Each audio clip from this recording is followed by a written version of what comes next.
안녕하세요. 포텐셜원의 이인재 원장입니다.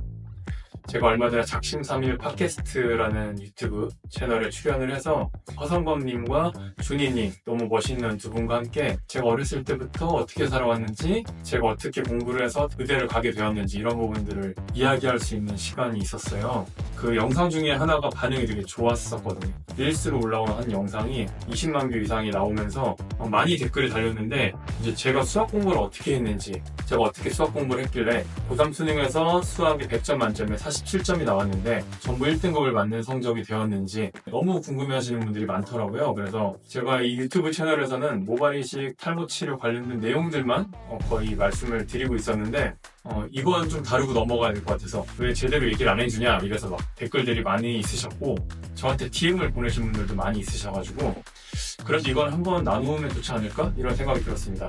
분명히 이건 말씀드려야 될 부분이, 저는 수능을 본 게 거의 20년 전입니다. 20년 전 내용을 토대로 말씀드린다는 점, 제 개인적인 생각은 그래요. 전 어렸을 때부터 난 수학에 재능이 없다라고 생각해왔던 사람입니다. 수능으로 따졌을 때 언어 영역이랑 외국어 영역은 공부하는 거에 비해선 잘 나오긴 했어요. 그래서 이쪽에 되게 자신이 있기도 했었고요. 근데 반면에 수학은 주변의 다른 이과 친구들을 보면은 저보다 훨씬 수학적 재능이 뛰어나다고 느꼈어요. 근데 결론적으로만 말씀드릴게요. 고3 내내 공부를 열심히 했습니다.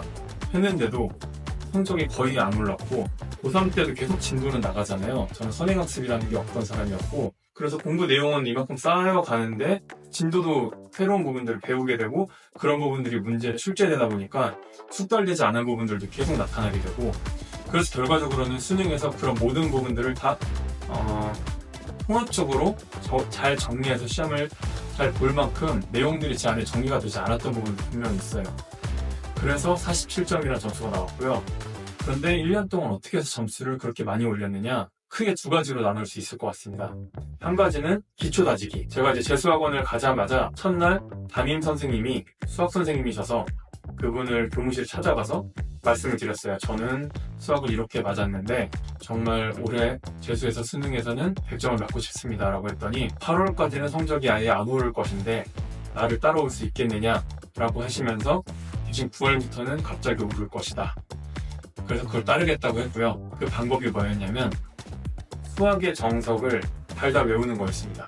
특히 공통수학 부분은 어떤 내용을 누가 말하면 그게 몇 페이지에 있는지까지 말할 수 있을 만큼 통달해야 된다고 하셨어요. 그때는 이제 왜 그럴까라고 하면서도 일단 믿고 따랐는데, 지금 와서 다 생각을 해보면 초등학교 1학년부터 고등학교 1학년 때까지 내용들을 다 통합한 것이 공통수학이고요. 이것은 수학이라는 것을 이해하기 위한 외국어로 치자면 기본적인 문법과 기본 단어들, 아주 쉬운 단어들을 암기하는 과정이라고 볼 수 있을 것 같아요.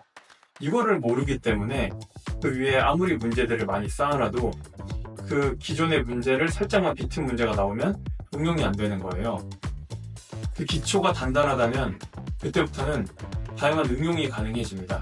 우리가 수학 능력 시험이라고 하는데, 기본적으로 이 시험이 사람한테서 평가하고자 하는 내용은 20년 전이나 지금이나 크게 다르지 않다고 생각해요. 수학을 잘하는 방법이라고 한다면, 일단 얘는 제가 1월부터 8월달까지 했던 것처럼 완전 기본만 다 공부를 하는 거예요.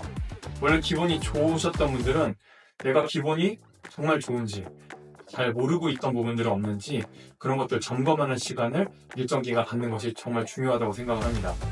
그때까지는 성적 자체가 오르는 것보다는 진짜 기본 문법에 충실해야 돼요. 그 다음에 이 기본 문법들을 알게 되면은 이걸 토대로 이제 응용을 하기 시작하는데요. 응용을 할 때는 시험 문제들을 많이 풀 필요가 없어요. 만약에 내가 잘 보고자 하는 게 수능이라고 한다면 수능을 5개년, 10개년 이런 식으로 몇 년째 문제들을 쭉 가져다 놓고, 그 문제들이라고 해도 사실 많지 않거든요. 두꺼운 문제집 하나보다는 훨씬 적은 양일 거예요. 나왔던 출제된 문제들을 갖다 놓고 내가 가지고 있는 그 기초를 토대로 문제 하나하나를 다 분석을 해야 돼요. 이거는 어떤 내용들이 합쳐져서 만들어진 문제구나, 어떤 내용들을 아는지 나한테 물어보기 위한 문제구나, 이것을 해부를 하는 거예요. 하나하나 문제들. 이 과정은 사실 제가 지금 수학을 말씀드리고 있지만 언어 영역이나 외국어 영역도 똑같아요. 고전 같은 경우에는 새로 발견되는 고전이 없는 한 절대량은 딱 정해져 있기 때문에 그 보전의 내용을 싸그리 다 외워버렸거든요. 분석까지. 근데 현대 문학에 관련된 부분들은 계속 새롭게 나오는 것들이 있기 때문에 그것을 보고 제가 스스로 분석을 해서 A라는 문제가 있으면 그 A라는 문제에서 왜 이게 답인지 나만의 논리를 이렇게 쭉 산문으로 정리를 해보고 실제 해설에 나와 있는 것과 어느 정도 일치하고 어느 정도 어떤 부분이 틀렸는지, 그래서 이 논리를 제가 이해를 하고 카피하려고 노력을 했어요. 근데 그런 식으로 수학도 어떤 수학 문제가 있으면 이 문제가 몇 가지 요소들을 나에게 물어보려고 한 것인지 그거를 분석하는, 해부하는 과정을 반복을 했습니다. 그러다 보니까 어느 순간부터는 문제를 봤을 때 이 문제는 세 가지 개념을 나에게 물어보기 위해서 만들어진 문제구나. 이 세 가지 개념은 이러한 챕터에서 나왔구나. 이것들이 보이기 시작하더라고요. 이런 요소들이 많이 들어간 문제일수록 배점이 높다는 걸 알 수 있게 되었습니다. 그래서 제일 중요한 것은 기초 다지기. 이 기초가 없다는 것을 내가 얼만큼 없는지 모른다면 그냥 거기에만 투자하는 시간을 충분히 갖는 게 중요하다고 생각해요. 그리고 이게 됐다면 이제 그걸 가지고 그냥 문제만 쌓는 시간은 생각보다 우리들이 많아요. 제가 생각할 때 그래요. 요즘 한국 학생들은 문제집을 어렸을 때 워낙 많이 풀어봤기 때문에 진짜 절대량은 생각보다 많습니다. 그렇기 때문에 문제 하나하나에 조금 더 깊은 시간을 두고 이 문제를 샅샅이 해부해 나가는 시간, 그 시간을 갖는 게 중요하다고 생각해요. 그래서 그런 시간을 많이 갖다 보면 어느새 내가 출제자의 마음으로 문제를 보고 있습니다. 그런 단계에 이르게 돼요. 다시 한번 정리해드리면 그 팟캐스트에서는 짧게 이야기하고 포인트만 이야기했던 부분들을 다시 정리해보면 재수학원 선생님께서 말씀해 주셨던 부분, 8월까지 성적이 안 오를 것이다 라고 했던 부분은 기초 다지기를 해야 되는 부분이었고요. 저는 실제로 그 기초 다지기를 하는 시간에 정말 열과성을 다해서 해서 진짜로 어떤 개념이 몇 페이지더라? 그걸 알 정도로 공부를 했어요. 그 수학의 정석이라는 되게 딱딱한 책을 다 공부를 했고요. 그것을 토대로 이제 응용 문제들을 보기 시작했는데, 응용 문제가 제가 보고자 하는 시험은 수능이었기 때문에 그 수능 기출 문제들 위주로 최소한 그 출제 위원분들이 내셨던 6월, 9월 모의고사를 포함한 수능을 출제하시는 분들이 만든 문제, 그와 가장 비슷한 결을 가진 문제들만 모아놓고 그것들을 분석하는 과정을 가졌습니다. 수도 없이 가졌고 그 과정에서 각 문제가 어떤 요소들로 이루어져 있는지를 알 수 있게 되었고요. 그것들이 많이 모여 있을수록, 그리고 하나하나의 개념들이 좀 쉽지 않은 개념들이거나 숨겨져 있는 개념일수록 배점이 높았다는 걸 알게 되었습니다. 그 과정을 반복하다 보면 수능이라는 레벨은 저처럼 수학에 재능이 없는 사람들도 잘 볼 수 있습니다. 전 지금도 그렇게 생각하거든요. 저는 수에 대해서 좀 약한 편이에요. 저 같은 사람들도 잘할 수 있습니다. 근데 대전제가 있어요. 이 모든 것엔 대전제가 있습니다. 절대적인 시간은 반드시 확보되어 있어야 돼요. 내가 하루에 15시간을 예를 들어 공부한다 하더라도 현명하지 못한 방법으로 공부를 하거나 완전 다른 길로 공부를 하고 있으면 성적이 투자한 만큼 안 나올 거예요. 반대로 정말 길이 제대로 됐고 아주 현명하고 똘똘한 방식으로 공부를 하더라도 절대량이 부족하면은 어느 정도 성적이 나올 수가 없습니다. 특히 이제 수능같이 과목이 여러 개가 있으면 항아리에서 물이 새는데 여기를 막으면은 또 딴 데 새고 딴 데 새고 딴 데 새고 이런 개념처럼 수학을 이렇게 막았더니 다른 데 성적이 내려가서 어렵다 이렇게 말하는 사람들 많잖아요. 저도 그렇게 느꼈고요. 제가 이걸 집중해서 막고 싶으면 나머지도 다 같이 챙겨줘야 될 시간들은 분명히 필요하고요. 수학이라는 것 자체를 잘 해나가기 위해서 그 기초를 가지고 응용해 나가기 위해서 투자하는 시간도 많아야 돼요. 다만 잠을 줄이고 많이 하는 것은 크게 의미가 있나?